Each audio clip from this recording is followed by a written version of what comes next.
For more than a decade, FTI has strived to become the leader in the aftermarket performance transmission and converter industry. We've joined forces with McLeod Driveline Components under the leadership of Top Fuel Funny Car pilot Paul Lee, and now have a larger distribution network, more resources, and more power. Come see us in the pits and ask how you can join the FTI family. It's not cheating, it is the competitive edge.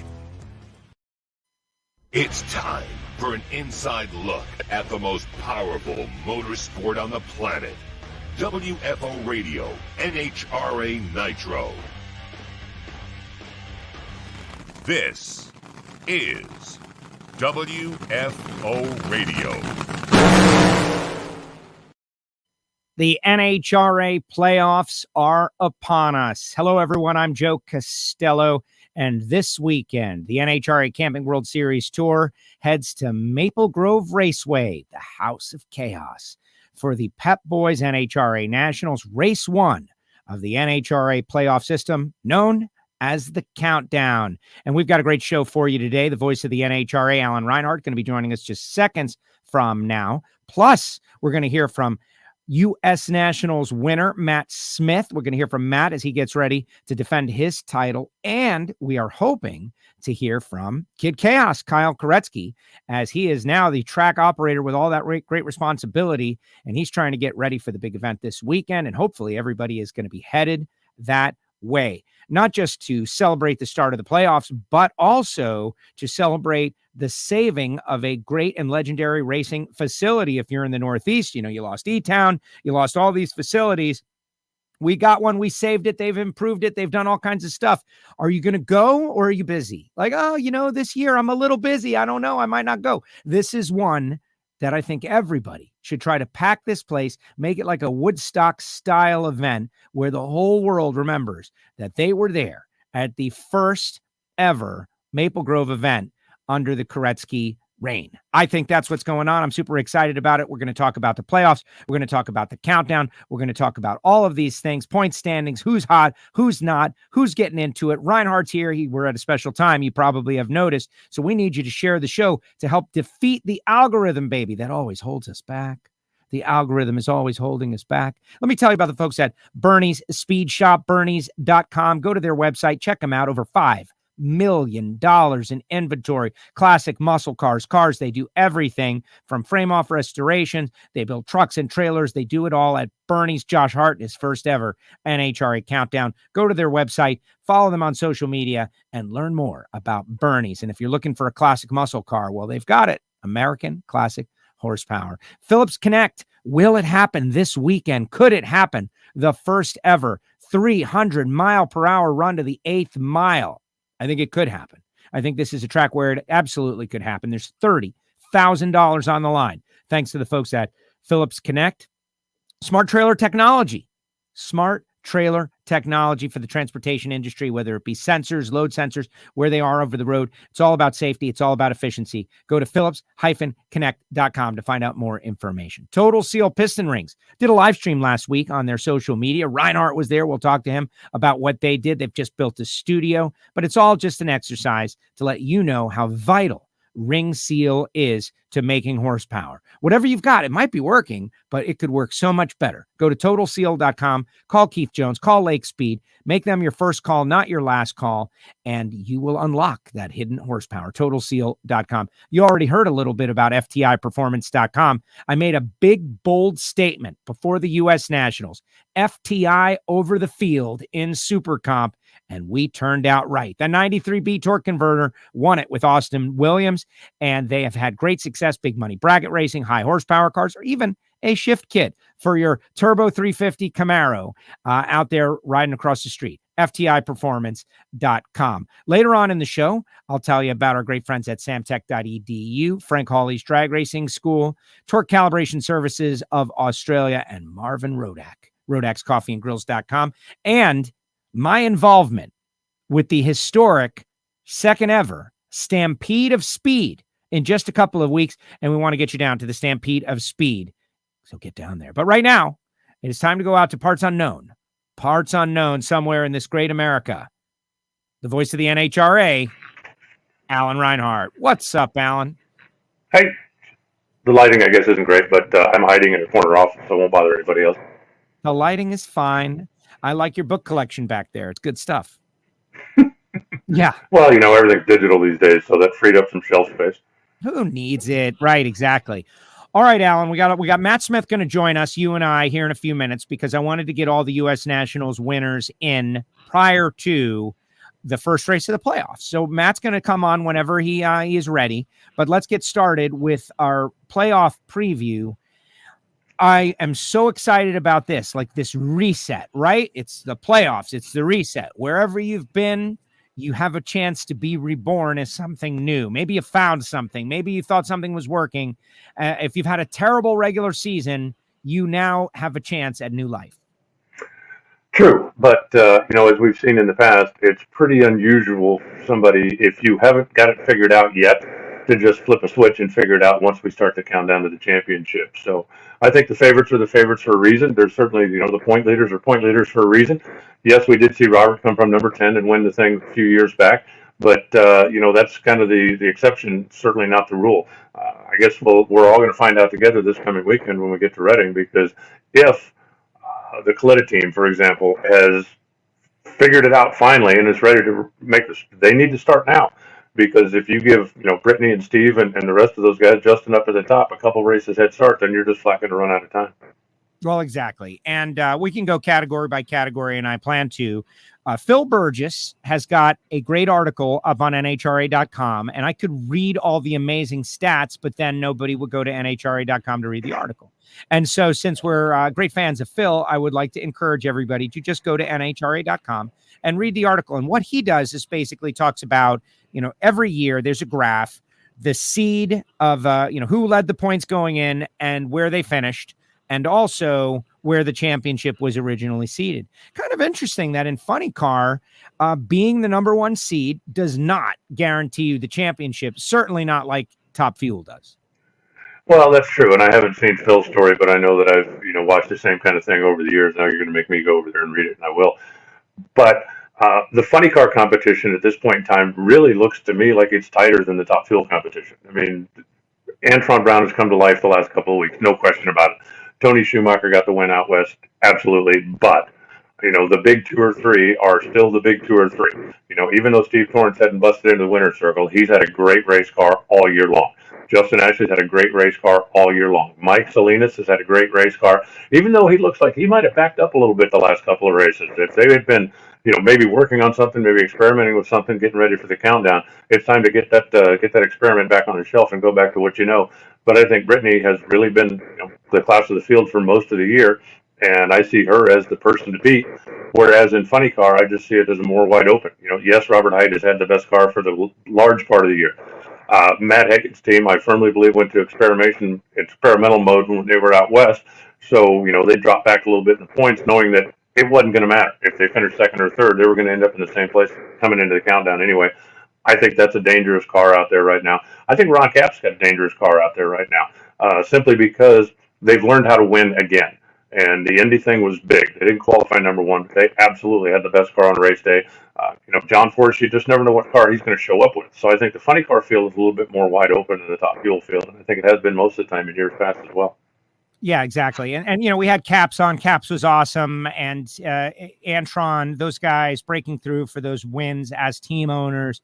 And this is a momentum sport. There's chemistry, there's feeling, there's vibe. You can't quantify any of those. But when you just won, you probably have it. And so I'm very interested to see where they go in this weekend. But what's interesting to me is there are teams that can't necessarily, I don't want to say Tim Wilkerson can't go out there and win the championship. I don't want to say that. I don't want to count anybody out. I want this to be a full, but they haven't shown the ability to go out there and dominate exactly. over 6. But they can certainly mess up somebody in the first round, right? They can definitely take it to one guy, one round, and mess up the start to the countdown in one race. And I feel like that is the problem for these front runners. It's in one race, you can get your knees cut off. Well, I think in the nitro ranks, especially because you got 6 races going in, you've got a mulligan. If you go out there and you stumble in Reading, I don't think it's the end of the world. But we run 3 races in the next 3 weeks. If you go out there and stumble in Reading, it's not like you got time to catch your breath before we're going to be in Charlotte and then go home and regroup before we're going to be in St. Louis. So getting off on a good note, I think, is paramount. And, you mentioned Tim Wilkerson. Yeah, he's one of the regulars in Funny Car, and he could certainly do it. Jim Head's car could be a spoiler as well, even though, yes, he is in the countdown to the championship, but they're not going to be in Reading, so I guess they're taking their mulligan early. But I look at the Top Fuel side of things, and I look at cars like Foley. Doug Foley could come out and ruin somebody's countdown. Trip Tatum, I'm not sure how many races he's planning to run, but he could ruin somebody's countdown. Some of the part-time guys that are over there on the Top Fuel side of the fence are as good as anybody in the field. They've proven that throughout the course of the year. And those would be the ones I'm afraid of if I'm one of the leaders in Top Fuel right now. Oh, absolutely. Absolutely. And the idea that we've created this sport now, and I wonder, are the fans still learning? And my opinion is they are. They are still learning what the playoffs are, what it means, the new opportunity, the new birth. You're the 8-8 football team, and you get into the playoffs, and now you can go on a run and become world champions, right? Years ago, that wasn't the case. Some people they just don't get it, right? And you can't explain something to someone who just doesn't get it. They just don't get it, or they don't want to get it, but this is what it is. And I'm excited about it. Like, I'm thinking about a guy like J.R. Todd. J.R. Todd has had a season that has been very ordinary, forgettable, dealing with the new body, working on all kinds of stuff behind the scenes, a whole bunch of new crew guys. But right at the time that they needed to run an 85 and show that we can do this, they did. And so all of a sudden, you're a fan of J.R. Todd, the Yellow Fellas. Kid's one of the best levers in the category. And now he's got a car under him. Could that be a team that wakes up and surprises folks? Could it be? Absolutely. Will it be? Time will tell. Being able to step up and make a big run once in a while is a beautiful thing. Make 3 or 4 in a row. You look at what Ron Capps did in Indy. When he came up there and ran 88 in the first round, 88 in the second round, 88 in the semifinals, and yeah, they slowed down a little in the final, but he chunked her in a little also. So you take that and look at what he did. He had the car to beat on Monday, no doubt about it. JR's car has made some great runs. He has certainly stepped up in time, but let's see it 3 times, 4 times in a row, and I think that's where they've struggled a little bit. If the team finds that magic potion, whatever you want to call it, the magic dust, and can make that happen, we know they can win championships. They've done it before, but as of right now, they just haven't shown it, at least not to me. So it sounds like, and this doesn't, like if we're doing the, who's got a legit shot, and I feel this way too, like Cruz Pedregon. Okay, no offense to Cruz in that team.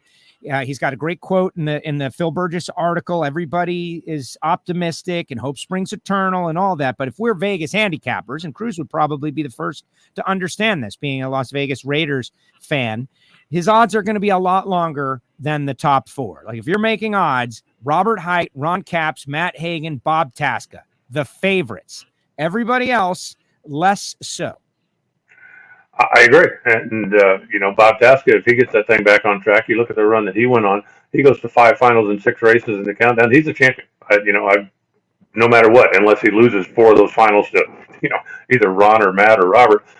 But if he can keep that momentum going that he had coming into the countdown, then I think he's going to be pretty hard to deal with. And for Cruz, the team is amazing. It's stunning to me that they haven't found themselves in the winner's circle yet this year. But that just shows you how dominant the Big 4 have been. And, Capps really just recently joined that list. Bob Tasca wasn't on that list the first 6 or 8 races of the year, and then all of a sudden he came to life. So now's the time. If you think your team can come to life, now's the time. Cruz has plenty of experience. You're not going to rattle him on the starting line. He's not going to, you're not going to get in his head. JC and the boys have been through the championship battles before and finished as high as second over the years. So, I don't think you're going to knock them off their game, but they need to get their game together. They need to get their game in winning mode, and that's what they haven't been able to do yet. Exactly. It's very interesting how big, and we don't know, right? We don't know how big was it for Robert Hight to take out Tasca in the Pep Boys call out, blunt the momentum. Like he'd gotten beaten a couple times by him, right? Blunt the momentum, then beat him again in the big go, and just stop that energy that we talked about, that it's impossible to quantify, but now they've lost twice to Robert Hight. Maybe they'll go on and win the championship and it'll all be for naught. If not, we are going to look back at those 2 runs down the road and say that's where it ended. Potentially, yeah. And, I think for Robert and for his team, making that call in the Pep Boys call out, I think was big.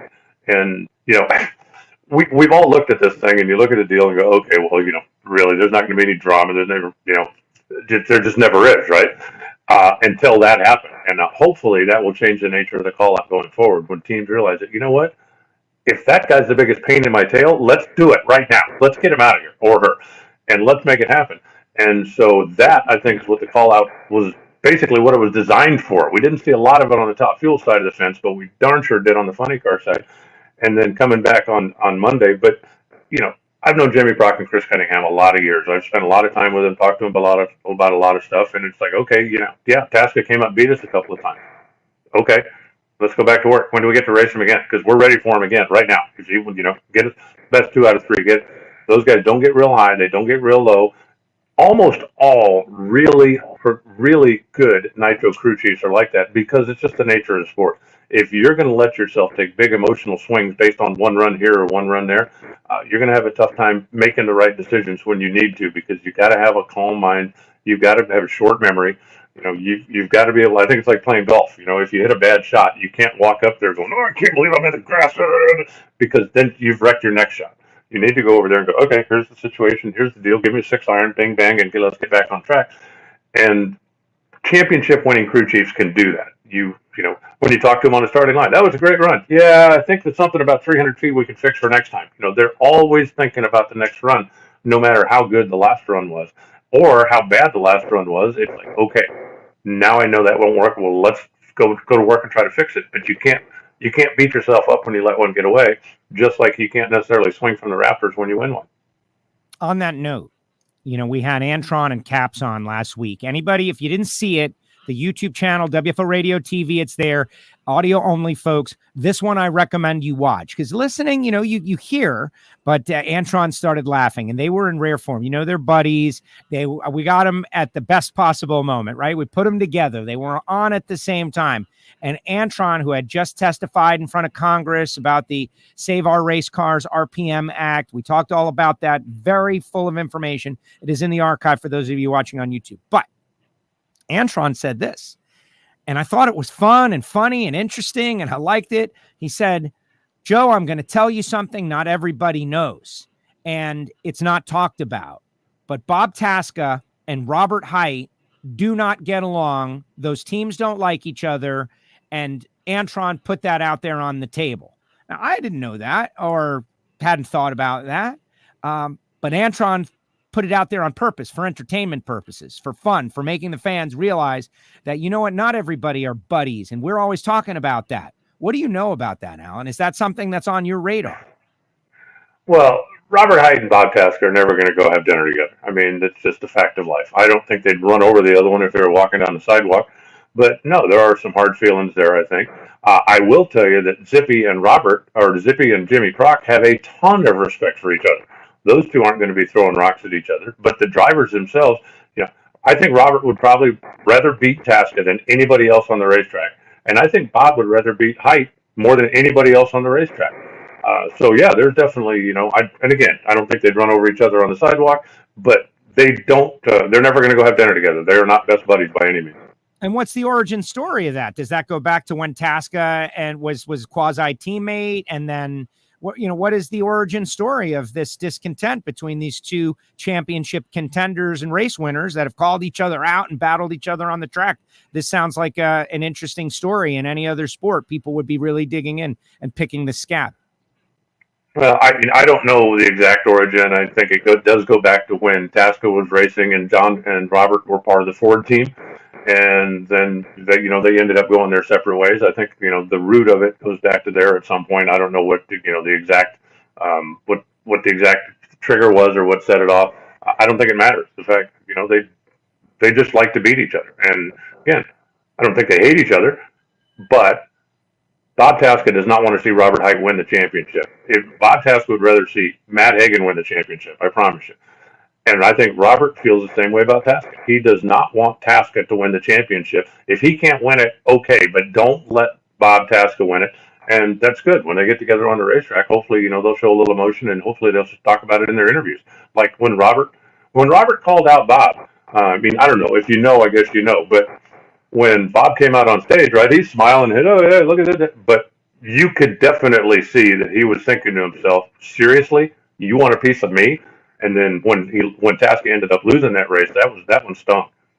Yeah, and I remember going back to Sonoma when Tasca won, and Robert had said something after winning Denver about, we're going to try to sweep the swing. And of course, there was a comma in there somewhere that we maybe misconstrued because it sounded so great. Not just us, by the way.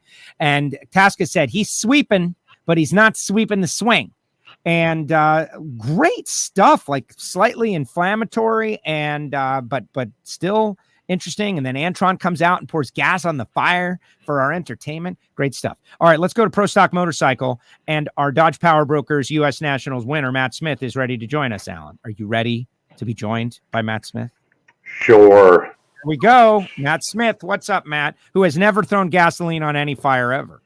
Okay, wait a minute, Matt. Before you get started, now, are you on your computer or Angie's computer or somebody else's computer? Are you on a phone? Or are you going to switch halfway through the middle? I mean, what the hell? Yeah. No. Switch everything.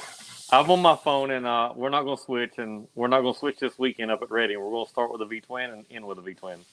That's it. Is that your countdown? Is that your countdown plan to run the V-twin for the championship? No, our plan is to run 100% this race on the V-twin. If we can go test before St. Louis, we will, and we'll determine there. But if not, we'll run the V-twin at St. Louis and use the Wednesday test at Dallas to run the Suzuki and try to get it right. Wow. Well, see, and this whole deal, there's been a lot of buzz out there in the pits about it. I got to tell you, Matt, I'm kind of over it, right? Like whichever he's gonna make a switch one way or the other. You got two fast bikes. Joey Gladstone said it after his win. It's like if somebody can have a bike ready to go to just pull off the trailer and beat you, that's on you. Yeah, I mean, and I think we've earned that. I mean, we've all known our V-twin program is probably the best out there of anybody. And all the bikes in our camp, the V-twin wise are fast. I think you'll see Scotty run really fast this weekend. We found the problem with his bike where it's been sitting and got it fixed. So I think he'll be fast again this weekend. But all in all, I mean, me and Angie has had two fast V-twins all year long, and it just shows every time I bring it out, it's fast. And, I think we'll be a contender, and I still think that if I can get my Suzuki to leave the start line in 60 foot and react right, it's faster than my V-twin. And I think that's why I'm keeping that ready to go, because I really think that I have an advantage with that Suzuki if I can do those two things. If it'll 60 and if it will react right, I think I'll have the fastest Suzuki out there too. Now, Matt, you've said that before, that you thought, on the dyno, the Suzuki showed that it should be better, that it should be faster. What's the magical difference between getting a V-twin off the starting line, getting a Suzuki off the starting line? I mean, it would seem to me that if you have a program that will do one, why can't you just transfer that to the other? And I'm sure that's what a lot of people are wondering as well. Yeah, well, the V-twin makes so much more torque. You have to manage that torque with the V-twin. And I'm still probably taking too much timing out with a Suzuki to get it to leave the line right. Plus, here's the big difference. On a V-twin, I run, it's called an MTC lockup clutch. It's just a multi-stage lockup. So as soon as you throw the clutch, it locks up. That's what I've always ran. A lot of your V-twin guys, everybody out there, I'd say 95% of the teams, they run a Gen 2, which is kind of like a slider clutch. It works like a Pro Stock car clutch. It works off the crankshaft. And that's what I'm trying to work with, just like everybody else, try to get the Suzuki. I haven't ran that ever in my whole life. So, all these other guys have got 5, 6, 8 years of technology running that clutch on V-twins or Suzukis, and they've learned it. I haven't learned it yet. I'm still trying to get it right, but I can tell you the next test session, I'm going to put the same clutch on my V-twin on the Suzuki, and it might be the magic thing that just makes that thing haul ass. And if that does that, then everybody better look out, because my Suzuki makes more power than the V-twin. And I want to show that, and I just haven't been able to show it this year. Matt, we're going to the Pep Boys race. You broke out a Pep Boys bike, part of Scrappers Racing. Scotty Polachek, former retired racer. He's back again. I assume there'll be a couple of Pep Boys bikes out there this weekend. Gianna had what I felt like was her best race. She has won a race, but this was her best race riding. Just talk about like everything coming together right now at the start of this playoffs.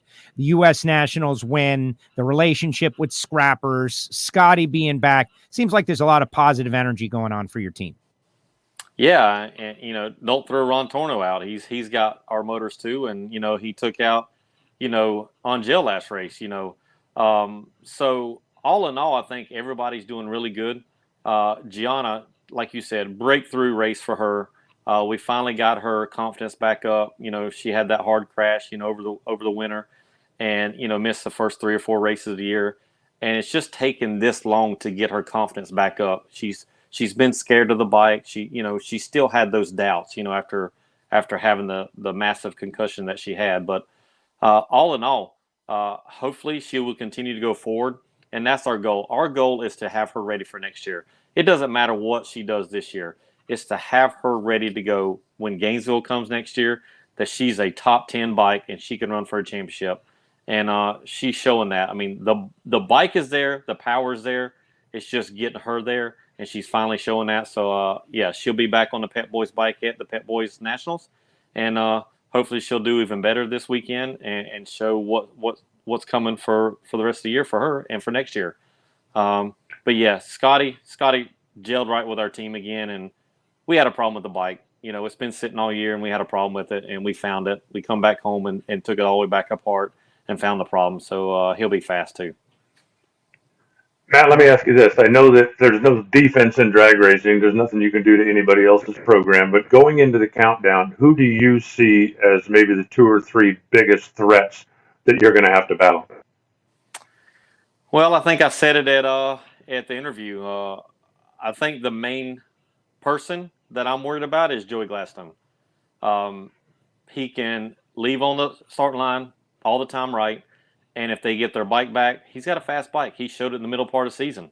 He won 2 straight. He went to 5 final rounds. He's a lot like what y'all were talking about, Tasca. If he gets the bike back, he can definitely be a threat. I think my next biggest threat is in our own camp. I mean, Angie showed the potential of having a fast bike all year long. We just had a lot of stupid things go wrong. And if we get those stupid things off, she's got a fast bike. She can run for the championship. And then you got the big black trailer of Eddie and Angel. I call it the Death Star. We know that trailer can be, can be potent too. So those are my 4 people that I'm worried about. But ultimately, I control my own destiny. I'm leading the points. If I go do my job, and if I can go to 5 final rounds, no matter if I win a race or not, I feel like I can win the championship, and that's my goal. Amazing. No, I just was thinking as you were talking about what another championship would mean for your racing resume, which is something you're always building and you are proud of. And some racers are like, I don't think about that stuff. And, back in the, in the future, someone will count them all up. I don't really care. You talk about, no, I care. I want to accomplish as much as I possibly can. And to go out there after the season you've had as a champion and this fresh start, you got to go again, right? Here we go again. It sounds like you're going to be very aggressive in this countdown. Yeah, I mean, that's what you have to do. You have to get off to a good start. I mean, anything can happen. Any of these bikes can have a parts failure, from crank trigger to cam sensor to anything. Or you just mess up. We saw Eddie, we saw Angel mess up last weekend on reaction time. Anything can happen at any time. I'll be honest with you. I had a fast bike. I had the quickest bike. I had the fastest bike. But me as a rider, I could not let the clutch out on time there. I was 50, 60, 70, 80. My bike just would not react. And it was not the bike. It was me as a rider. And I don't know what was going on there. But Saturday and Sunday on reaction time, I was perfect. I was double O teens. Thought I was good for Monday. And then Monday was just like a light switch.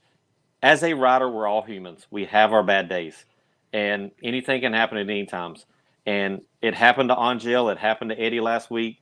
I don't see that happening twice with them. So But we just got to be on our game. And I feel like if there's some way I can pull this out this year and win a 6th championship, I tie 2 of the greatest riders out there in championships.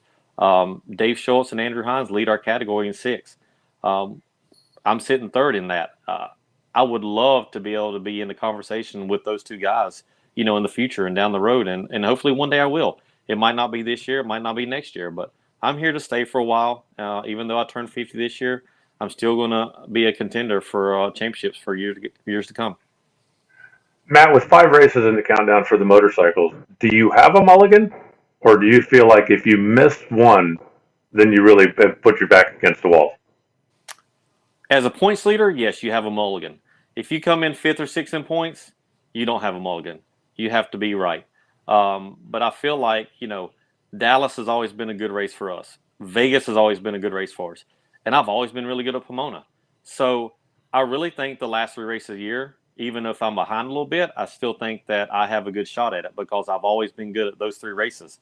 And, occasionally I've been good at Reading, but Suzuki seemed to thrive at Reading with all the trees and as fast as it is there, Suzuki seemed to strive there. And I think you'll see Suzuki there fast again this year, But I do think that when we have really bad conditions, really hot conditions, and really humid conditions, the V-twins shine. And the reason for that is we have a bigger bore, and we can accept that as that, just like we do at Denver. But I think where Suzuki's will have an advantage is when it's cool and the tracks are really tight and they can go 103 and 104 and 60 foots. They're always fast, and we can't run with that.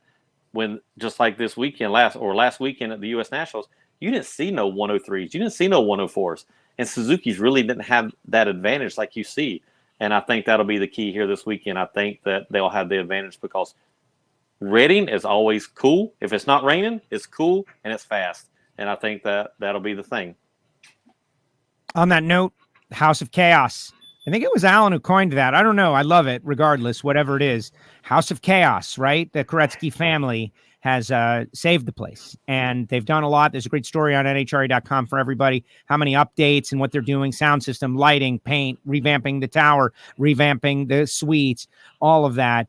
I feel like this has got a special vibe around it. It's not just the start of our playoff system, but it's going somewhere special for the first time, even though we were just there last year. What and with Pep Boys and your association, what's your attitude about, going to this facility to race in front of a crowd that has always been pretty pro stock crazy and appreciative of the naturally aspirated machine? Well, first off, I think, Mike Lewis and them, he was one of the owners of this track for all these years, and they've done a phenomenal job over the years with this track. But with Koretsky coming in and buying this thing, Koretsky's been a part of my program for a long, long time. He sponsored us for years. We've won a championship with him. We've done a lot of good things with Kenny Koretsky and Nitro Fish and the whole, the whole thing there. Kenny's a great guy. My thing is all these new improvements. Is there going to be one of these lucky buildings put up there with slot machines and all that, Yes. Coming on? Because I can see that. I can see that coming. We go to Reading, and there's a little mini casino there for Captain Chaos there. But all in all, with the Pet Boys and all that, this is going to be a great race. The weather's looking phenomenal. I think you're going to see some fast times. I bet you see that 300 mile an hour in the 8th, and that will get collected there in Top Fuel. But all in all, I just hope that I can come out of there of going to semifinals or finals. That's my goal for this race. And we'll see what happens. Matt, great job. Well, it should be fun to watch. And I think the fans are going to see a lot of those improvements as well. A lot of them are visual. When you walk in, you're going to look around and go, wow, look what they've done with the joint. But Kurt Johnson, Tuesday after Indy, headed up there to do a little bit of grinding too. They're going to get some of the bumps out of the racetrack and make the surface a little bit smoother. And I know that favors probably the motorcycles more than any other category out there, because with no suspension and with no downforce, the littlest bump on a racetrack really upsets the two-wheelers. Yeah, it does. And I look back at I studied my runs here this week from Reading and looking back at stuff, and I really didn't see any bumps at the track. It's just as soon as you go through the finish line, there's a couple bad bumps, and that really upsets the bikes, and we just cannot get on the brakes quick until the bike settles back down. And that's our key thing is starting shutdown. from right at the finish line, the first 200 or 300 feet of the track. If that area is smooth for us, we can start applying the brakes immediately. But if the bike is upset, then we have to wait that much longer to get on the brakes for the bike to settle back down or lock the front tire up. And that's our biggest thing is, that's why we tend to have a short shutdown in some of these tracks getting stopped. But all in all, smoother surface, we go fast. And I think you'll see a lot of people go fast this weekend. Awesome. See you this weekend, Matt. Yeah. See y'all. Thank you. On winning Indy, your second one. Good luck this weekend. We'll see you in a few days. Say hi to Angie. 2.5. I got 2.5 at Indy. Yes. He's using that line over and over, but it never gets old. Good luck, Matt. We'll see you soon. Thank you. See y'all. Matt Smith with us here on WFO Radio. And Alan, we're good. Kid Chaos is going to be on, so we're going to ask him about the big casino. He's going to be you're going to jump on here in a few minutes, right? Like, I love that idea. See, I wanted a Koretsky Colossus standing over the top end, right? Like a 300-foot tall Captain Chaos Colossus standing over the big end, with a scoreboard in each hand, that kind of thing. But the casino will do, the row of the memorial or commemorative row of slots. But what would he have to do? I mean, does he have to start his own Indian tribe to be able to do that? Does he have to, because I don't think you can just build a casino anywhere you want in Pennsylvania, can you? If you can, he would have already done it.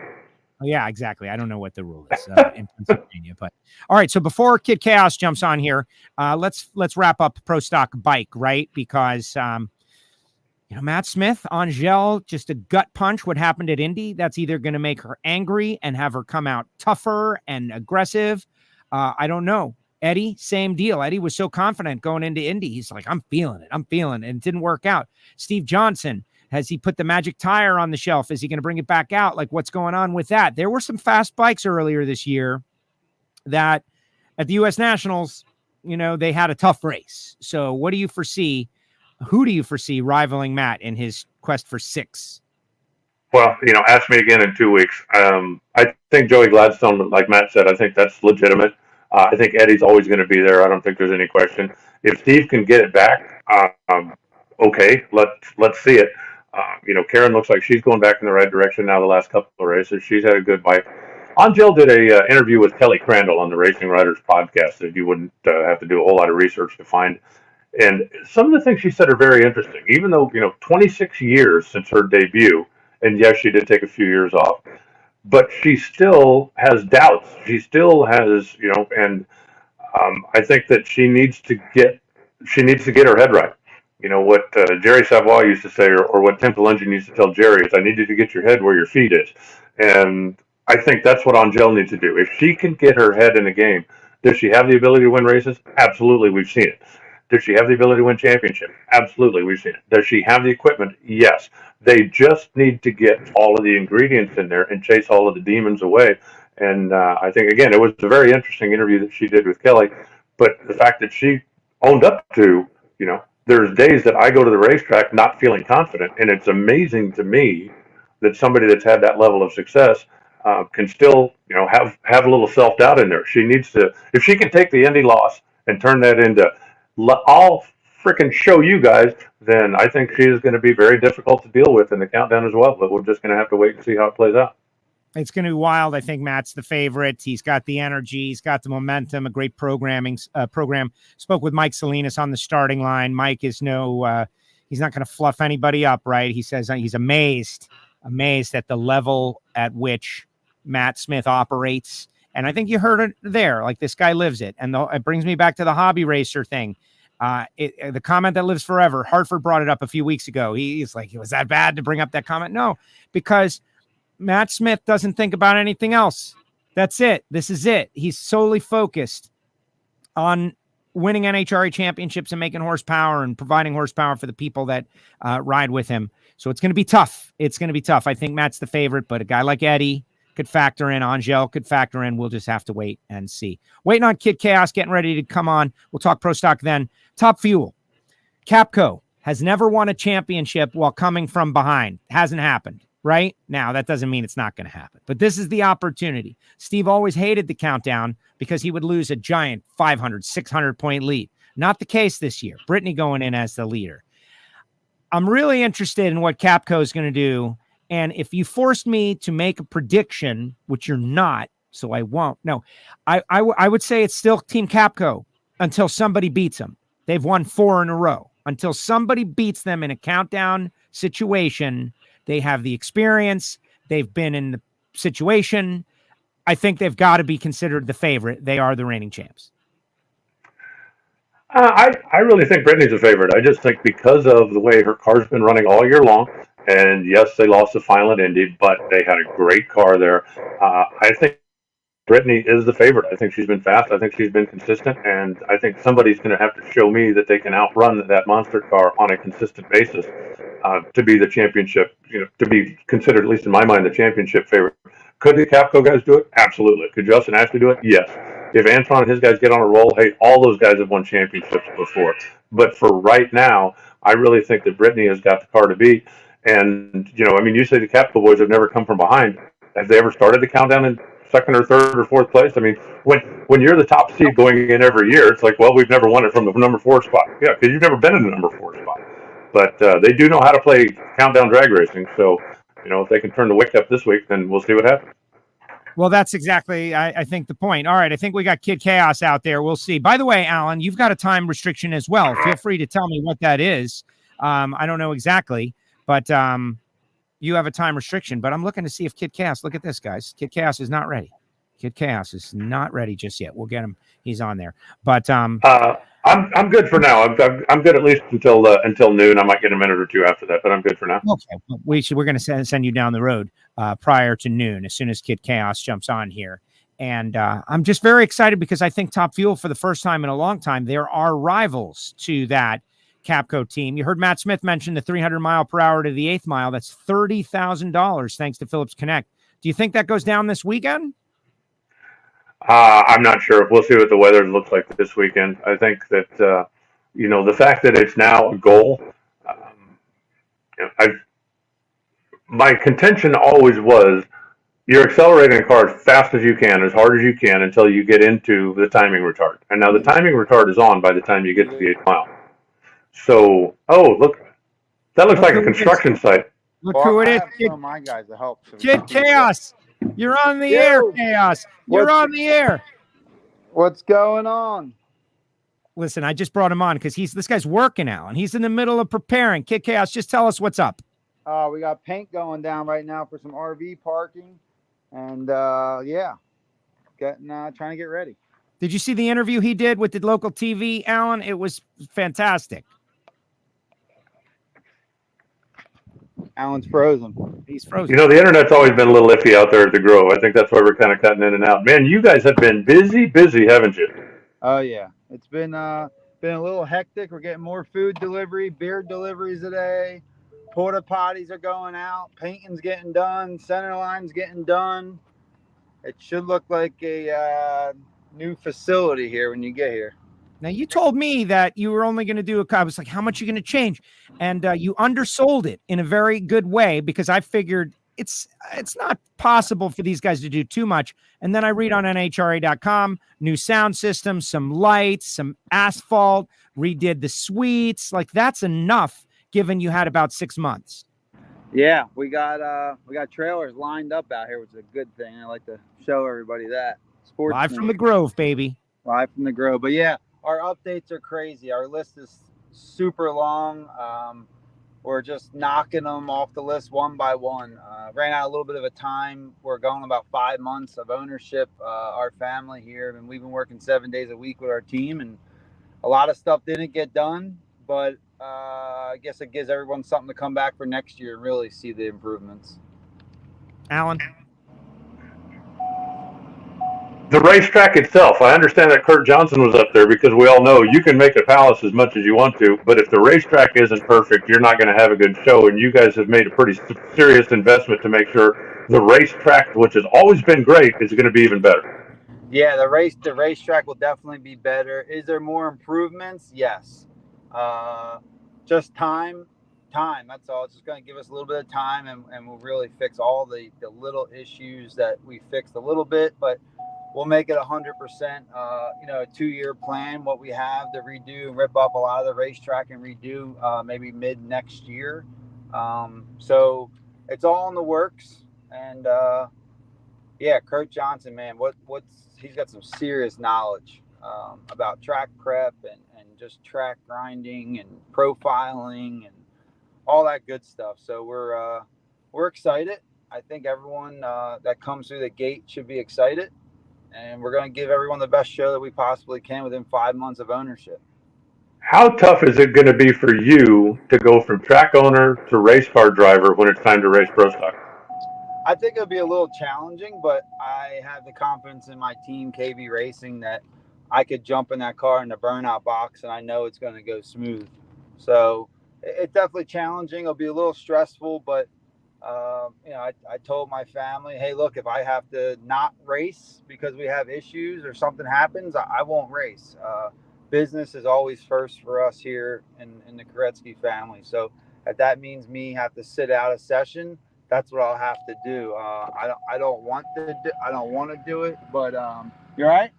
The kids that are running around, Bill told me. I love this, Alan. This is on the job, right? Like, okay. And then they just get in the car or they're walking around. All right. So I put the stops to that. All right, you got it. Thank you. Yeah, they're sneaking in already, Chaos. The kids are sneaking in. They're sneaking in on us, Alan. They're sneaking. Hey, well, let me tell you this. If you think it'll help, I'll drive the car this weekend. You can worry about taking care of business. There's a rule now. All you got to do is tell them you got the sniffles, and you still get points. So just let me drive the car, and you can worry about your new racetrack. Yeah, there we go. That might be something. Follow me. That might be something. Sorry, I got 50 million different things to do. But yeah, I could not pass up the invitation from Joe at WFO Radio, because I remember when Joe was here at Maple Grove and he just starting out, and he was next to the Nitrofish trailer, and he did his live broadcast at Maple Grove. I don't know what year that was. How crazy was 20 the year your dad won the U.S. Nationals with Greg Stanfield in L.E., and he was in a great move, and he's like, hey, why don't you bring the show to Maple Grove? I got the Chaos Grandstand, and now the whole thing is the House of Chaos. What do you think of that name? It's Maple Grove Raceway, but the House of Chaos. That's what it's felt like the last 4 and 5 months, at least for my life. But we're trying to make it chaos, but have some kind of structure to it. So this year will definitely be a little rough. I'm not going to lie. I'm not going to sit here and say we have it all figured out, because we absolutely don't. But we will give it 100% effort, team effort, family effort, everything we can do to give the fans and racers the best experience, because I can't say it enough. It's all about the experience, and that's what we need to give the folks that come through the gate. All right. How long before your dad opens a casino on the property? Yeah, what's up with that? Well, they just opened one down the street. I already put his face out there, a full-blown picture of him. He's not allowed in there. Yeah, casino, no. Hotel, some kind of Airbnb rental / garages that is in the works for the future. We're working on plans on doing that. Some more camping, opening a full-blown camping facility for families, a mini water park. We're working on all that, getting the restaurant open. We're really, our family's really invested. We're balls deep. Love it. We're in it. Love it. Well, listen, Chaos, we're going to let you go because you got work to do, but thank you for making the time. Like, that means a lot. You're right in the middle. You're working. We love it. We'll see you in a few days, and good luck. You got it. Thanks a lot. There we go. Chaos. Kyle Koretsky. How about that, Alan? A water park. Like all kinds of stuff. I know you were up there. Did you make any recommendations? Like, we all secretly wish we could, leave a mark on a drag strip and put something cool there. What would your advice be?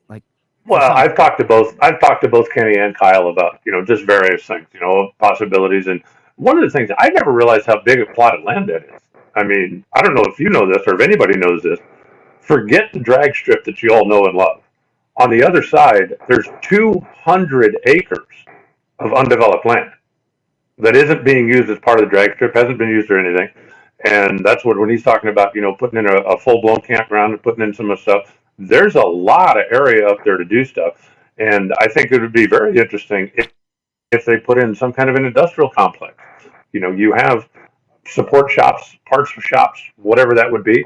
And they're looking at basically everything as a possibility. So I think this is the beginning of, Maple Grove Park is going to, over the next 4 or 5 years, take on a vastly different look. Because the bottom line is, for Kenny and for Kyle, This is a business investment. As much as they love drag racing, if it lost $2 million a year, that doesn't work for them. This is a business investment. They're both businessmen. So what they are willing to do is, hey, if we need to spend some money in order to increase our income over time, then that's what we need to do. And what everybody that's got a drag strip has learned over the years is it's difficult in this day and age. It used to be, if you had a drag strip, you could have your NHRA event, your divisional event, maybe a jet car spectacular, maybe a booked in funny car show or two, do a big fireworks thing, and you can operate a drag strip on that income and do your weekly program and do the rest of the stuff, which for most tracks is not hugely profitable, but it's a big service to the community, and obviously you got to service your customers, right? So you have to open a drag strip. What has happened now, just because the whole climate has changed, that's not enough anymore. What you have to look at your drag strip not only as a drag strip, but you have to look at it as a stadium, as a venue, or as an opportunity. You know, they do things like in Tucson, they do Ironman competitions out there. They do mud run stuff out there. They do all kinds of, have nothing to do with drag racing. But we have the land and we have the venue. I don't remember if you were part of the conversation or not, but in speaking to the guys at Bristol this year, one of the biggest events they've had this year was Country Thunder. Nothing to do with drag racing.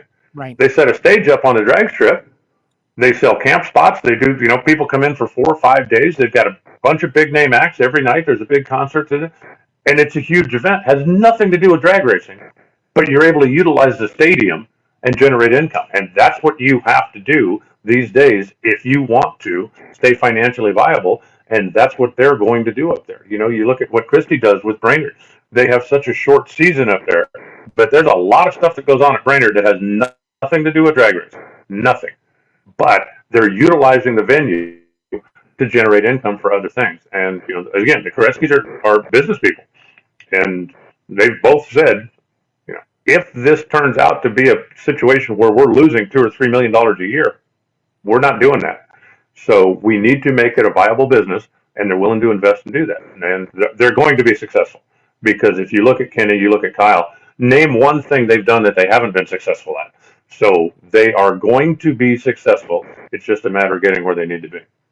Exactly. All right. And by the way, I'm going to be the general manager. That's breaking news right here on WFO Radio. I would love that for that to be the case. That would be fantastic, because then we would have like pure drag racer control. I'm laughing. You just want to get rid of me on the announcing staff. No, I don't. I appreciate your working with you all the time. Like, that's the thing. I want things to stay the way they are forever. Kid Chaos said balls deep on WFO. Did you hear that? Like, what do you think he's referring to? That's so funny because it's, you know, it's not a term, but WFO is like wide freaking open, and it's the same as balls to the walls, right? Like, it's a governor on a steam engine. Right. It's the same. So I'm sure this is something to do with that. Definitely. All right, let's go back into pro stock before we let you run, because I know you gotta go. Okay, Erica Enders, 20 over Aaron Stanfield. I'm wondering, like, wow, at the start of the season he was super good, but now the car's still fast, but he's having trouble with the reaction times. He's been kind of mired in the 40s, if you will. Erica, we know she can bust out at any time. I think she's still mean E, ready to go, but she's got a new rival, which is the old rival. Same rival as last year. Talk to Greg. He's having a big party at Hendrick Motorsports today. Celebration of winning the U.S. Nationals in 100. Greg says the roles are reversed from last year. She's the one that entered in the lead, and now he's the one coming on strong in the playoffs. But there's so many other cars that are out there that are capable this year. 15 pro stockers eligible for the championship. And as we said with Funny Car, like, anyone can knock out any other in the first round at any time, thus making it very hard to win. I agree. I think Dallas Glenn is a dark horse. I think Dallas Glenn could really surprise some people and make a run through the countdown. Got a good car and obviously driving well.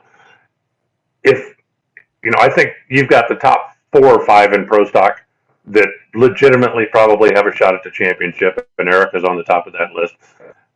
The rest of them, I think you're playing in the spoilers role. You look at, okay, the guys that got in because they were at all the races, but if you haven't busted through, if you're not consistently in the semis, I don't see anybody just automatically going, okay, it's countdown time, poof, watch out for us. But I will tell you this, if I'm one of those top 5 cars, one of the teams that I'm most in fear of right now is the Quadra Boys, because they got nothing to lose. Yep. They drive with no fear. And even though they don't probably have a car that's got enough performance to go out there and dominate, they could come up and ruin a day for somebody with a 002 light at any particular point in time. And so that's, if I'm one of the top 5, I'm probably more concerned if I have to race one of the Quadra Boys in round number 1 than I would be with most of the others. If I'm Greg and I pull up in round 1 and I go, okay, I've got to race Troy, or okay, I've got to race Aaron, you know what you're going to get, But if you pull up there and you look over at one of the Quadra Boys, those kids make me nervous. Yeah, no, I understand completely, because they're going to be 00, or maybe they'll be red, or maybe they're going to figure out how to be 00 on a regular basis, right? I had a good conversation with Frank about it. He said, these kids, the amount of runs they have in really fast cars is still limited. It's not like they had a lifetime of experience. And so they're figuring it out along the way, but they're figuring it out from the edge, 00 or just barely red. Once they figure out how to go teen, and you don't have to be 002 anymore, guys. You got the power now. You can be 20. Watch out. Hartford had a good car. Derek Kramer is back. Bo Butner with the new Erica car that is being shaken down clearly is light years better than the previous car for whatever reason. And I wonder, Troy Coughlin, it's just so hard to handicap pro stock, and yet, races from now, we'll probably be talking about Erica and Greg down to the wire. Well, you've got the 2 veterans, the 2 war horses, for lack of a better term, and yes, the 2 that have just been beating each other up year after year after year. But I also think, I think Aaron's going to be a factor. Troy, now that he's learned how to win, is certainly going to be a factor. And I really do believe that Dallas is, maybe dark horse isn't the right word, but I think Dallas is going to step up and be a factor here as well. Had a really interesting conversation with Matt Hartford last week, or I don't even know what day it is now. It's like when I get my notice this morning, it says it's time to check in for your flight to Reading. It's like, well, I haven't gotten home from this trip yet. But it was Thursday. You were over at Total Seal. How amazing was Total Seal, by the way? Let's talk Total Seal for a second.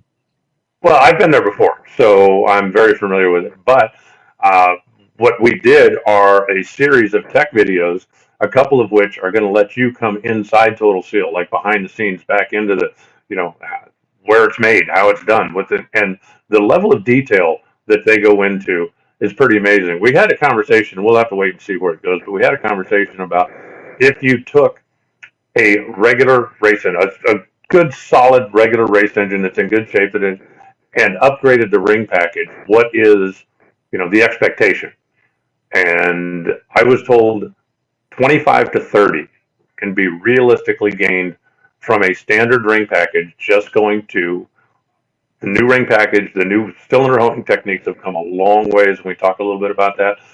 But anyway, there's going to be a tech series. Just keep your eyes out on NHRA.com and on their YouTube channel about piston rings and about ring seal and about that kind of thing. But the conversation about that you could take a good running race engine that has a standard ring package, standard hone package, and simply change the rings in the hone and pick up as much as 25 to 30 horsepower is stunning to me.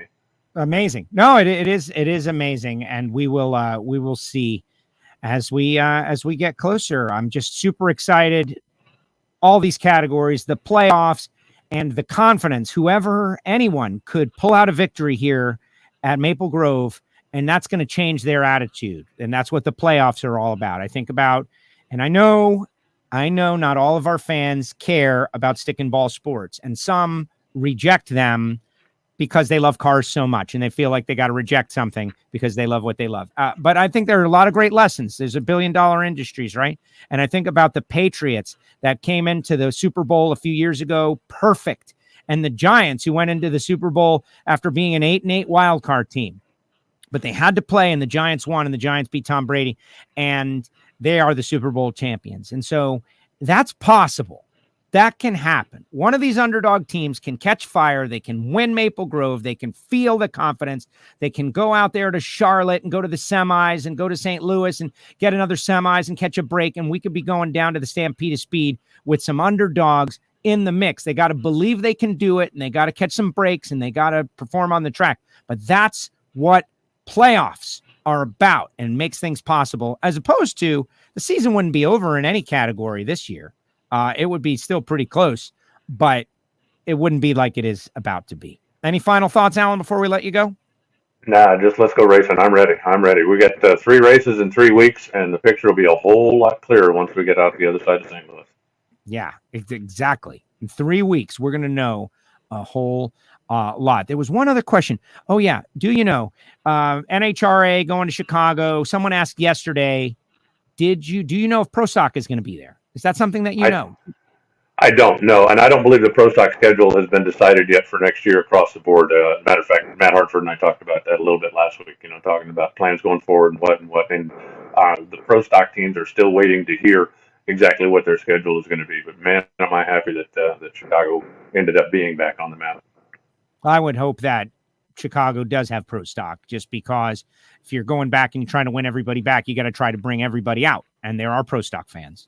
Whatever the number is, there are Pro Stock fans that don't care about anything else. Alan, great job. Go do your studio work. I'll see you in a couple of days up there at the House of Chaos. All right. Travel safe, Joe. Thanks. Pleasure as always.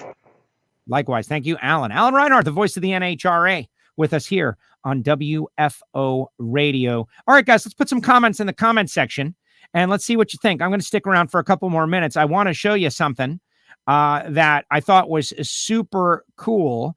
And where is it?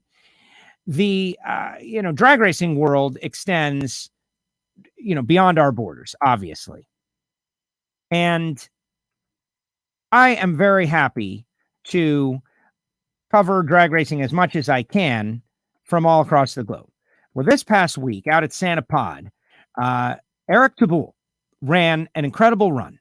And I saw a video. And I played it on my Ignition show, which we have such a great time on the Ignition show, guys, if you haven't seen it. But I gave credit to the wrong person, because we've got so many listeners out there in the UK.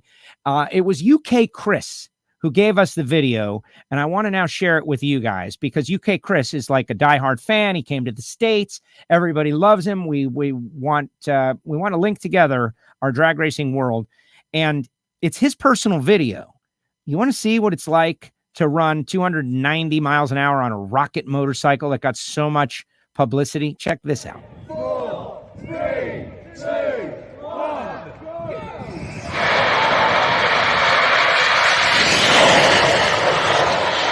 It's coming. 4, 3, 2, 1,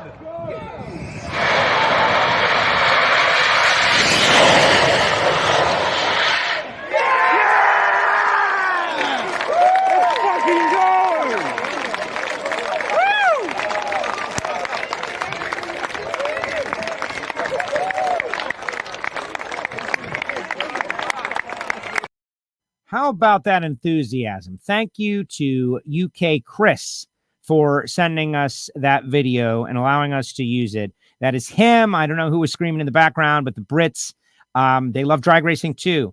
And the Australians and everybody in the Commonwealth, they all love drag racing. And we appreciate him sending me that video and just the enthusiasm. Man, the thing was moving. It's moving out. Now, it wasn't through the wheels. And there is something for me, as much as I love jet cars and rocket cars. And I remember being there to see the Vanishing Point, slamming Sammy Miller at Miami Hollywood Speedway. Those are some of the moments that hooked me in. But my dad was always there. It's got to be driven through the wheels, Joe. It's got to be driven through the wheels. The wheel-driven cars is really cars. And I still have a thing for that, and thus Spider-Man McBride. But my gosh, 290 miles an hour on 2 wheels. That's insanity.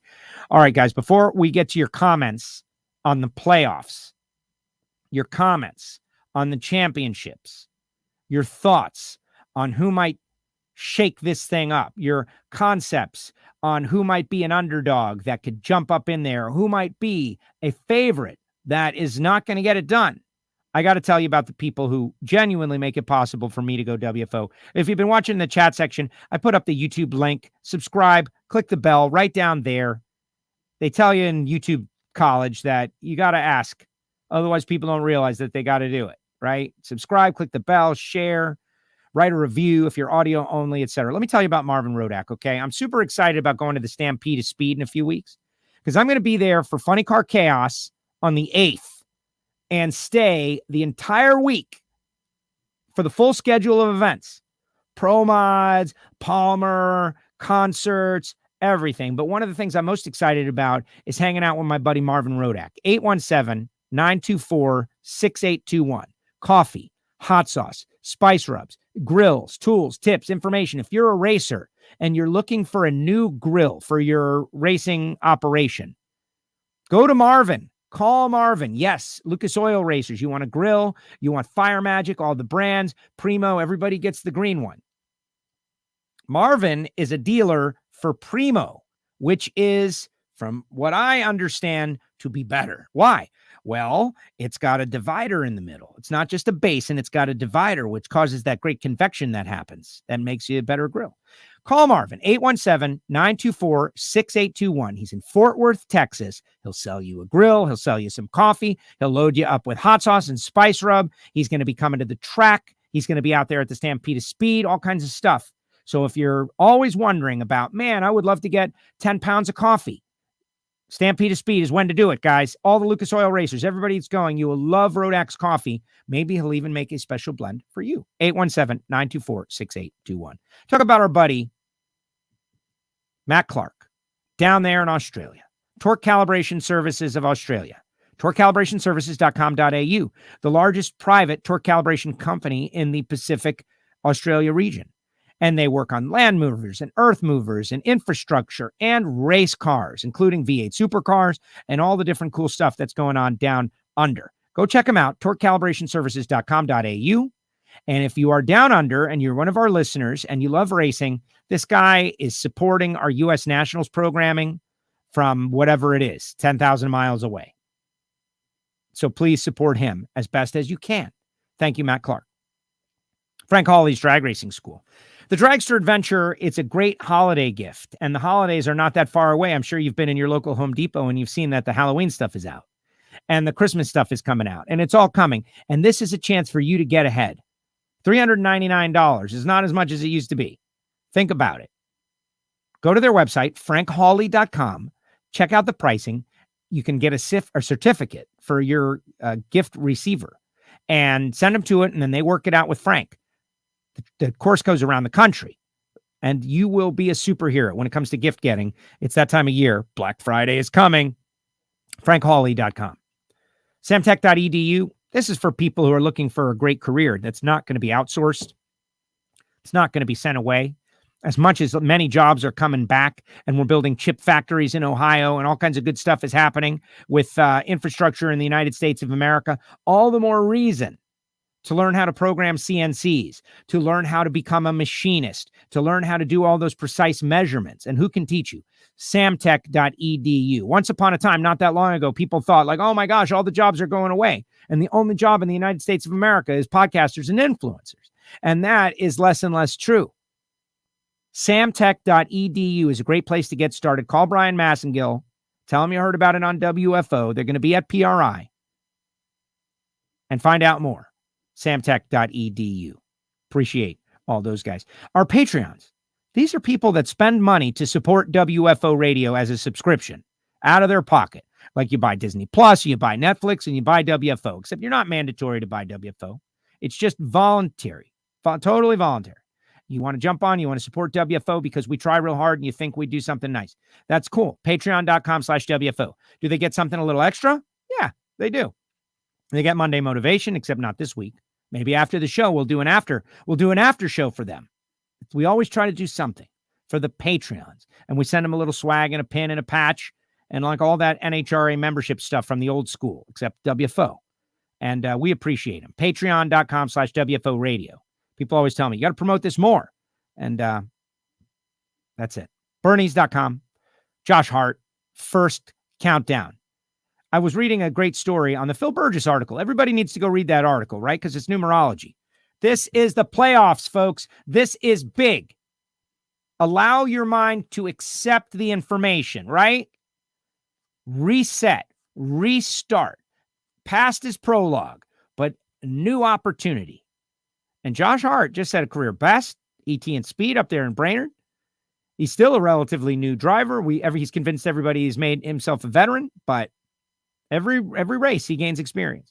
Could he factor into this deal? I don't know. But I'm just appreciative that he has come on board with WFO Radio. And if you're looking for a classic car, if you're looking for a restoration, if you're looking for anything in the world of automotive, go to Bernies.com. At very least, follow their social media. Phillips Connect. They come on deal for the 300 mile per hour deal. This is Jim Epler's idea. Jim Epler talked about it on WFO first. First public conversation about the 8th mile, 300 mile per hour deal was on WFO Radio. If you're new to the show and you're wondering, like, why should I listen to this show as part of my NHRA drag racing, NASCAR, and Formula One listening? Like, why should I? And the answer is people come on here and share information that maybe they don't share in other places, or share it first, or we reiterate it. We're not a breaking news organization by any means. But Jim Epler decided he was going to tell us first that he wanted to do it. And now it's reality. And Brittany Force almost got it in the first available race. We're talking about 0.3 of a mile per hour. Well, thanks to the folks behind smart trailer technology and all these connected sensors that the people at Amazon are using and Walmart are using. And if you have a transportation company or more than 2 trailers out there, you should be using to keep your loads on time and your people safe. Phillips-Connect.com. Are they going to get it this weekend? It's $30,000, guys. That's nothing to sneeze at. You could say, well, $30,000. If a crew chief can shoot for it, maybe they'll shoot for it. I wonder, especially if we're going to have good weather. Phillips-Connect.com. Total Seal. Heard Reinhardt just talking about it. We just did a live stream on Friday. You should go back and check it out. Lake Speed, Keith Jones, lots of conversation. And talking about Ring Seal, Lake Speed has got a video out there. First of all, everybody knows Lake Speed, Senior. The guy who ran a NASCAR, the Cartoon Network car. He went over and ran in the European Karting Championship and beat Ayrton Senna for the championship in 1979. But then went into NASCAR, and he's got one of his NASCAR engines sitting in one of the cars in their personal museum. So Lake decides, I got a great idea. Let's pull that engine out exactly as it is and re-ring it with modern honing and modern ring seal. A ring package, kind of like Reinhardt was just talking about. They did that video. That video is up on the web. You can learn about where to see it by going to the Total Seal page or YouTube channel. Think about it. The only thing different is the rings and the honing. What more did it make? Go find out. TotalSeal.com. FTI Performance. The 93B won the U.S. Nationals. Torque converter. FTIperformance.com. I texted Austin Williams. Can I say that you? Yes, absolutely. FTI versus the field at the Big Go. And FTI comes out on top in Super Comp. Paul Lee and the team doing a great job down there in DeLand, Florida. And it's not just race cars, guys. Muscle cars, street cars, whatever transmission upgrades for your automatic transmission, they can do it. FTIperformance.com. I posted the WFO store. It gives the address. If you want some free stickers, I will send them to you. You just got to send a self-addressed stamped envelope. P.O. Box 848-353, Pembroke Pines, Florida, 33084. Care of Castello Media WFO stickers. And I'll send you some stickers just for free. Obviously, we encourage you to put them on your car or something like that. All right. And, this is what it looks like, except we've got a new updated version. All right. Let's see what people have to say out there. Time to go sorting through the comments. My favorite part of the show. Yeah, we're a little early today. But Reinhardt had to go into the studio. Here, this is where we started. Tommy McDonald. Tommy, any given Sunday, any of these teams can win. My money is on the team that is consistent. Well, and so that narrows it down a little, but not a lot. Funny car. Let's just call it a war. It's an open war.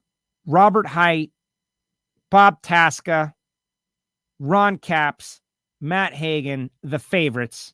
And you got guys like John Force and Cruz Pedregon trying to get in on it. J.R. Todd, the Yellow Fellas. Watch out for those guys. Yes, they haven't shown it, but the reaction that Todd Smith and Jono gave on the starting line, it was not just one run of good performance. It was more proof of concept excitement. And JR gets off the starting line as well as anybody. And he and Langdon, those guys, they got to be the most frustrated guys out there because they're going through this rebuilding process with their teams. But when it comes to getting off the starting line, they can come alive. They're getting off the line. They just need the car to go with it. And if that were to happen, Watch out. WFO meetup in the zoo 2023. Always. I met up out there this past year. Me and Jason Logan, and we had a great time in the zoo. Come on, Brian. Hard to pick. Our meetup out there at the U.S. Nationals was good. Could have been better, though, with all the rain scheduling problem. We're having a Patreon meetup in Las Vegas, and, of course, the entire Stampede of Speed is a WFO meetup. If you're trying to think of an event to go to and you're wondering about the Stampede of Speed, email me, Joe at WFOradio.com. Joe at WFOradio.com. If you're interested in the Stampede of Speed, I might be able to hook you up with something. Hard to pick a favorite in the door slammers at the moment. All are the ones I like to win. Well, Tony, you helped us out not at all with that comment. You've said nothing, Tony. Okay. You know, it's a great challenge. I think people are going to be shooting at Erica early. She's got a bullseye on her back is what I think. I think E is going to have to withstand an early barrage. And something interesting, a lady racer has never won Pro Stock at Maple Grove. And I thought that was a little different. Like Brittany Force has won in Top Fuel, and Angel has won in Pro Stock Motorcycle. But at the Grove, a lady racer has never won Pro Stock, which, you know, that means Erica. But just kind of interesting. I think you want to start hot. You want to start hot. Like if Erica wins Maple Grove, it's just fundamentally changing the dynamic. If Erica, the points leader in any category, really, if the points leader wins the Grove, suddenly, if we're talking about like a hand in Texas Hold'em poker, where at the bottom of the screen they show a percentage, that percentage changes dramatically. If the points leaders lose first round, then we continue on. You can't win the countdown in the first race, but you can definitely lose it. Like if you're 10th in points and you lose first round, you're pretty much done. I mean, maybe you go on to win 5 in a row. That's just highly unlikely. Amy, yes, please have Pro Stock at Chicago, please, please. I agree. Like, I don't know who's making that call, but allow me to give you my opinion. You're trying to bring people back to a racetrack that hasn't had racing in several years. You should bring all the categories. So that every fan has a reason to go back. And then in the future, if you want to move stuff around, that's your business. Because what people don't realize is Pro Stock can't run every race. They don't want to run every race. And neither does Pro Stock Motorcycle, and neither does Pro Mod. But we're trying to get everybody back. Don't give any excuses to any fan. Well, you know, I'm a Pro Stock fan, and they didn't have Pro Stock, and so I'm not going to go to teach them a lesson. Can't afford that. It's very sad that people would do that also. You know, there's multiple things can be true at the same time. If only people knew that. Great show as always, Jay. Jay, thank you for your constant support. You have been like great since you started listening to the show. Amazing. How about what Kid Chaos said? Throwing it back to 2010. It's when I first met him. And my great friend Carl Franklin and Kenny. And that's the very beginning of WFO. I worked at XM Satellite Radio. I worked on NASCAR Radio. I created a show called Power Shift, the first nationwide NHRA themed show on Tuesdays. That's when Reinhardt came on. Pre-advent of social media or iPhone. And then when Sirius and XM merged, the Sirius people fired all the XM people, and I was one of them. It was a bloodbath.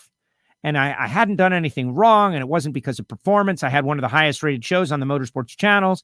It was beloved by many people, listeners in the audience, like Darrell Waltrip and Dale Jr., just great stuff. But new management came in the merger, and they just said, sorry, we're just clearing house, so you're gone. And I came into this studio, which was my studio that was originally built by XM, but it's much nicer now. And I thought, and I said, man, do I want to send out resumes and do I want to try to get a job as a talk radio host? And I've got to go to Sheboygan, Wisconsin to get to Chicago, to get back to Florida. Do I want to do that? Do I want that nomadic lifestyle? No, man, I'm already done this. I've got a good show. I've got people that are out there. They just don't know where I am. They can't find me. And so we started WFO. and we put it in the hands of the listeners and technology, and maybe someday we're just going to keep doing the show. And we started out with like 2 listeners, guys. We didn't have Twitter. Couldn't say, hey, everybody. I wasn't allowed to promote myself and my personal social media at the time by the company. I was told that I would lose my severance package if I did anything that was out of step trying to promote anything. You think about these podfathers like Adam Carolla, who had weeks and weeks and weeks of morning show to say, go to my podcast, go to my podcast, go to my podcast. We didn't have that. Just had to be silent. Then came over here and opened up the shop, flipped over the sign that said open, and some people started to find us, like Bobby Graham and other listeners out there. That's why I have such a great relationship with some of the listeners, because for a long time I was doing the show for just them, 10 people, 20 people, 50 people, 80 people. I remember we broke 400. We broke 1,000. 1,000 was a big deal. Oh my gosh, 1,000, 2,000, 5,000. Now there are weeks I look on that thing that does the counting, and who knows how accurate it is. And sometimes it's over 20,000. There's been times it's been over 30,000 over a 7-day rolling period. I don't want to misinform anybody about our numbers, which is, it's the internet anyway. But then I go out to the races and people are screaming WFO and they're saying, what's up? And they're shouting at me and they're like, coming over.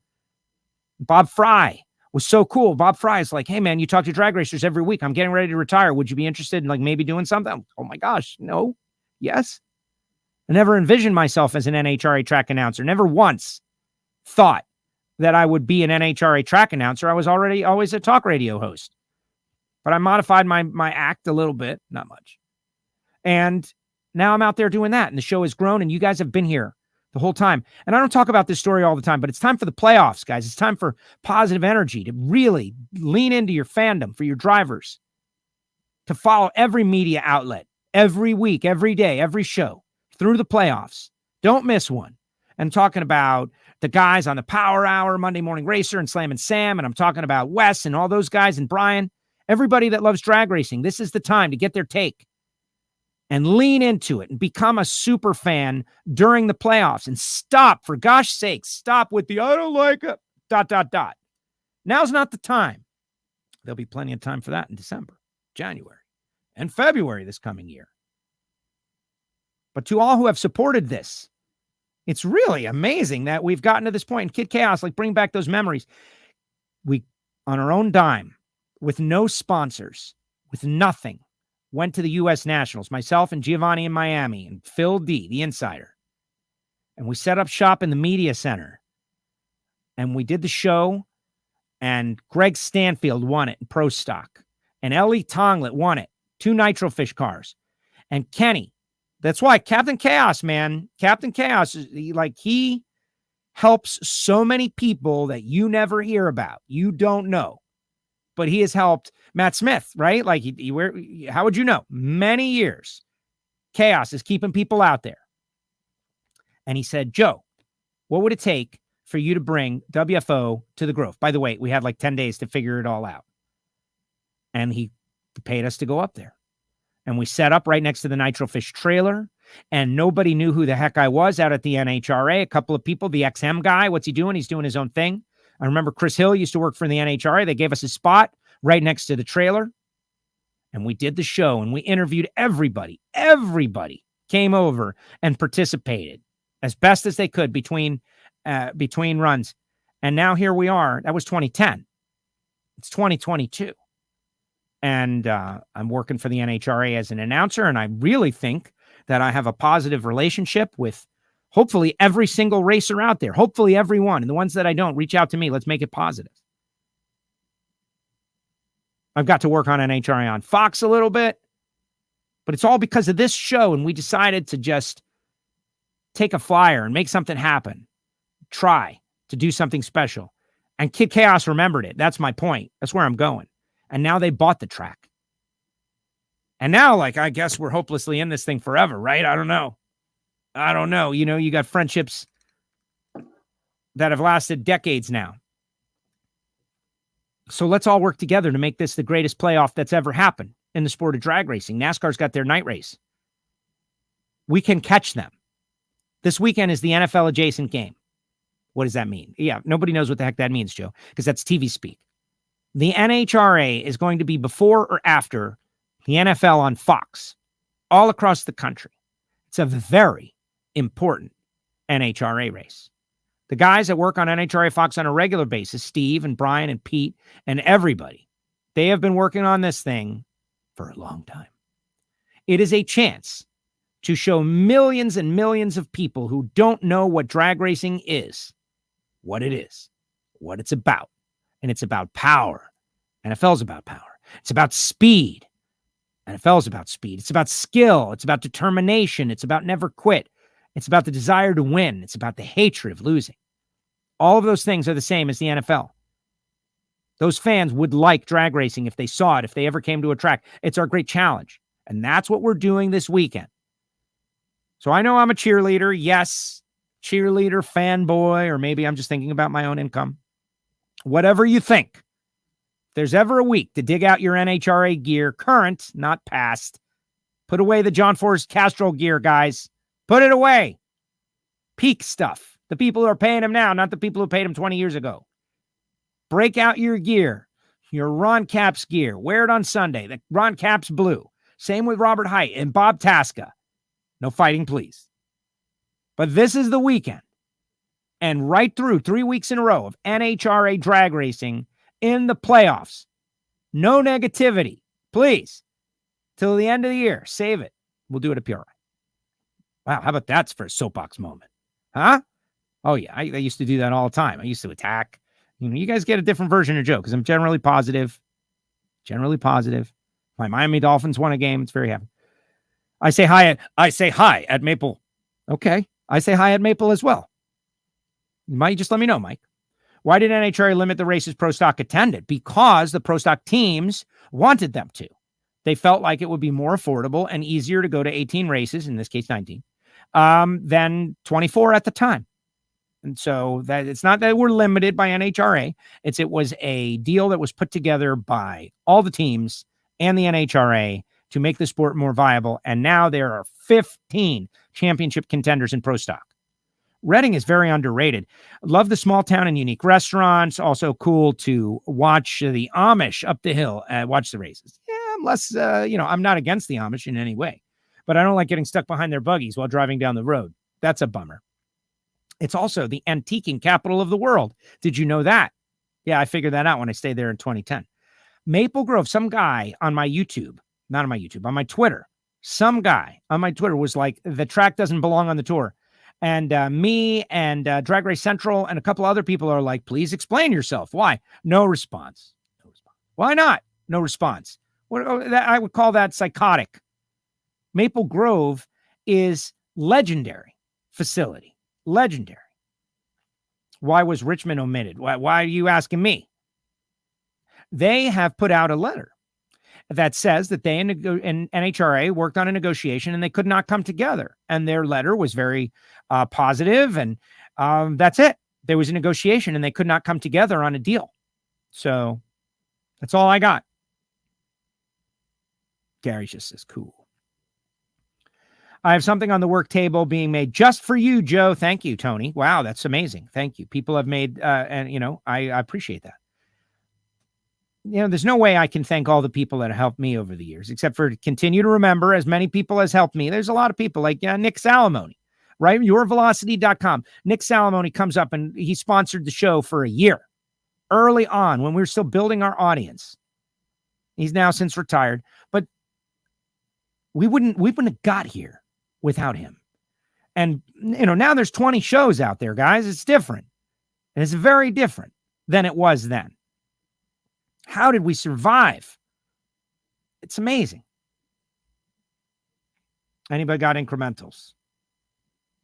Been to Santa Pod a couple of times. Great drag trip and fans. Yeah. Thank you to UK Chris. And I misidentified him. So felt so bad. I asked him for the video because we got UKev and UK Chris, and they're both from the United Kingdom. And I misidentified whose video it was. Hopefully, Chris, hey, I'm sorry. It was awesome working for Captain Jack and his rocket cart. Oh, awesome. Well, I saw Captain Jack down Miami Hollywood Speedway. First of all, Fort Lauderdale, Florida. Go back into the WFO Radio YouTube channel archive and find the happy hour for Miami Hollywood Speedway.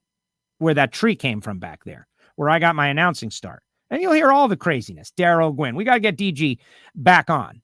By the way, thank goodness for me thinking of this, Motorsports Hall of Fame of America future inductee, Darrell Gwynn. How big a deal is that? Way to go, Darrell, and rightfully so. If anybody is a Hall of Famer, it's Darrell Gwynn. Darrell is out there at the U.S. Nationals. I drove by him twice. I waved at him twice. Didn't have 1 minute to go socialize with DG. We were so busy. And that I'm not complaining. But Hall of Famer, Darrell Gwynn. Good job, DG. Rightfully so. Brittany will get it done. Great ignition show, Joe. Thank you, Scott. Yeah, well, what about that? Let's talk about Brittany Force for a minute. Brittany Force goes in as the points leader. Brittany Force, her best career year so far. 2017, she won the championship, but that wasn't her best career year. You look at the way she was driving. She won the championship. She did real well at the end. She won a couple of races, 3 races, I think. But Steve crashed in Dallas, and that's what opened the door, and she drove through with Alan Johnson. This year is Brittany's best year as a competitor in the NHRA, in my opinion. For her to win the championship, it would cement her legacy and David Grubnick's as a crew chief and that whole team. Can they do it? Alan says they're the favorite. I can see that, but I don't know. If you've never done it and the other person has done it 4 times, to me, they're the favorite. Yes, Grubnick's going to have the car when it gets cool in Vegas and Pomona. Yes. But Capco's not going to just go away. And they've done it. And those big moments, those big pressure-packed runs as we get down the stretch, those moments. When Steve Torrence looks himself in the mirror, he's going to be able to say, in Brainerd, he said, we could win all 6 because we've done it before. Nobody else can say that. That's what I'm basing my thoughts on. No disrespect to the people at any other team, because Justin Ashley's got a great team. But I think if you talk to Justin, he'll tell you exactly that. And if you talk to the guys on Brittany's team, they believe in their driver. They believe in their team. They're ready for the fight. Let's go. Get it on. Confident. But I think the king of the mountain is still Steve Torrence. Someone's got to knock him off. Until someone knocks him off, he has not been knocked off. That's my point. And, and Josh Hart and Mike Salinas and all these guys. And it all starts this weekend at Maple Grove. How can you not be excited? Myself, being from the San Jose area, I'm rooting for the local guy. What are your thoughts on Mike Salinas winning the championship? Consistency is what wins championships and breaks. Mike Salinas is going to need to drive the best he's driven, and he's certainly capable.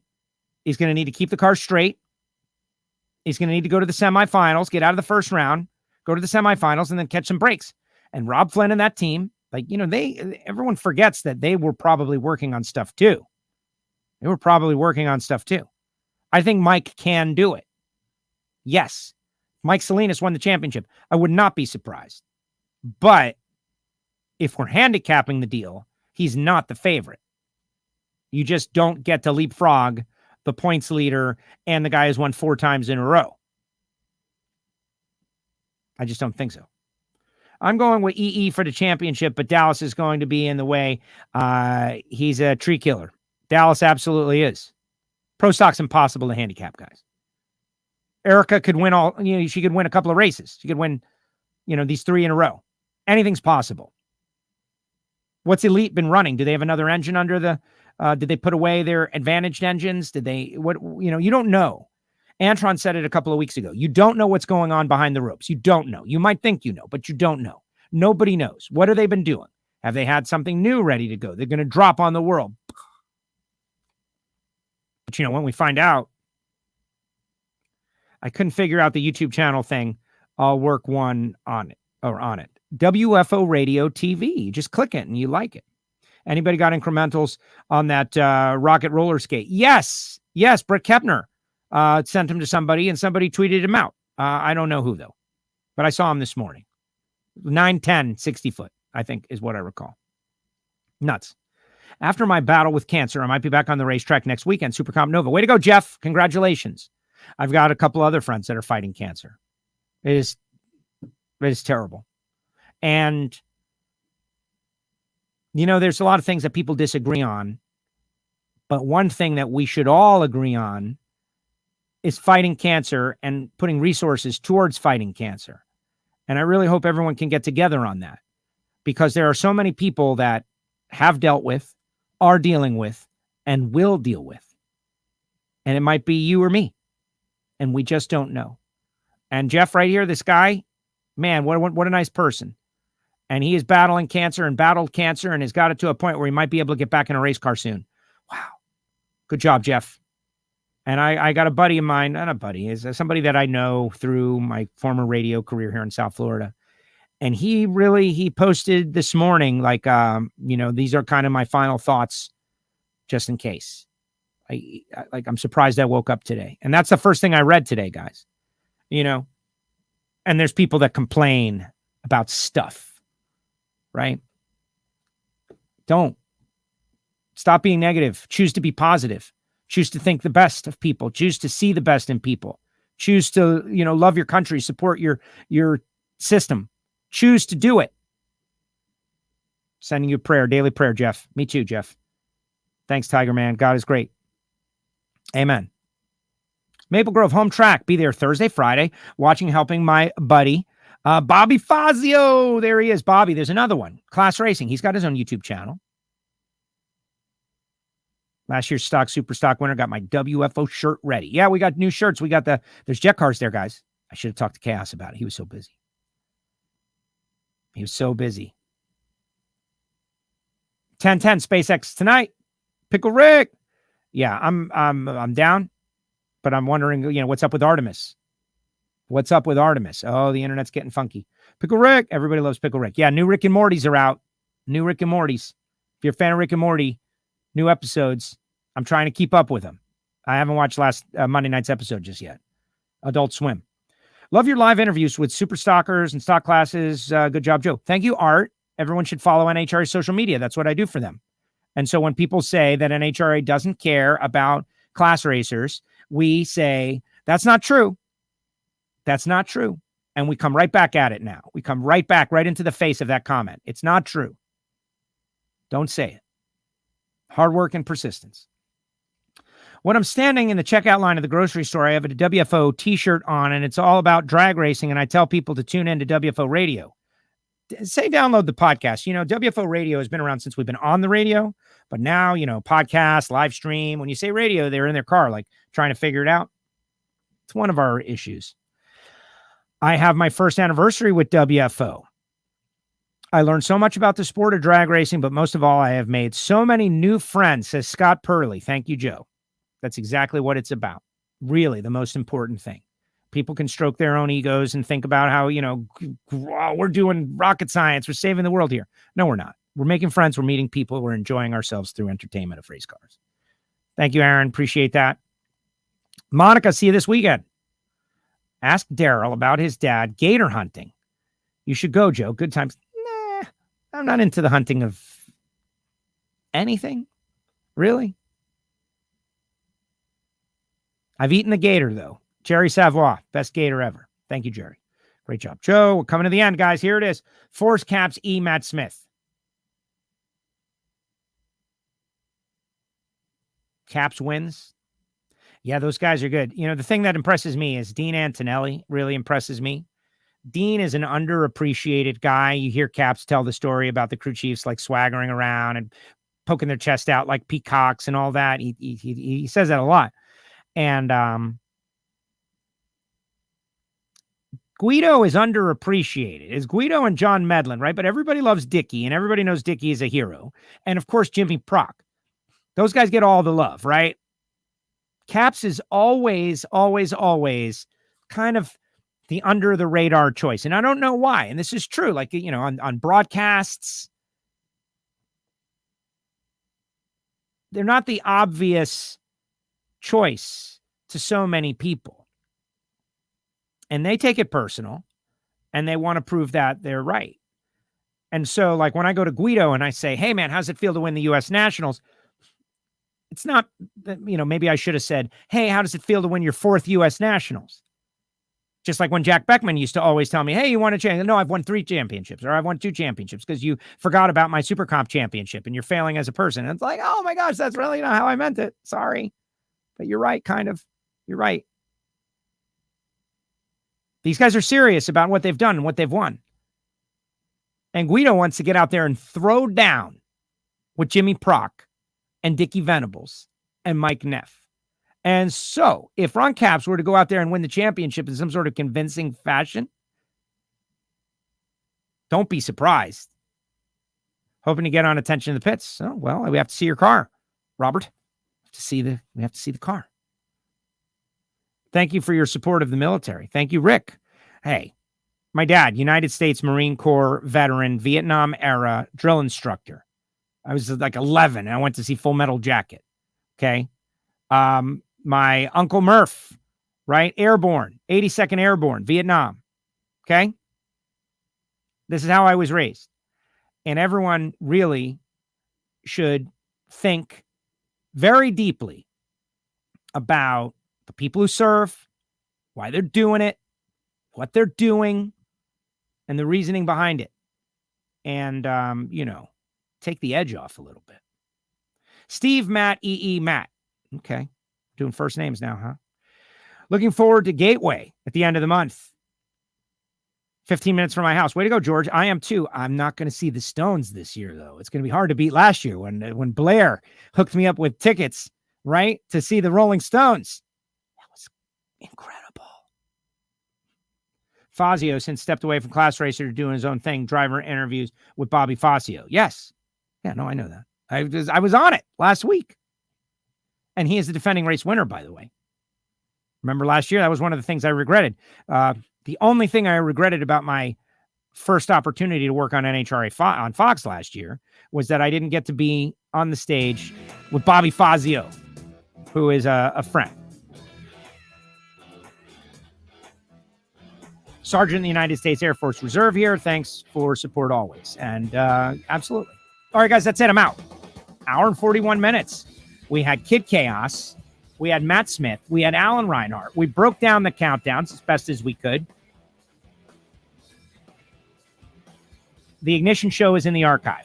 Antron and Ron Capps together are in the archive with Antron saying that Robert Hite and Bob Tasca don't get along in his very animated way. You should go watch that. Greg Anderson in the archive. For all of you listening on the podcast feed, those podcasts didn't make it to the Apple feed for reasons unknown.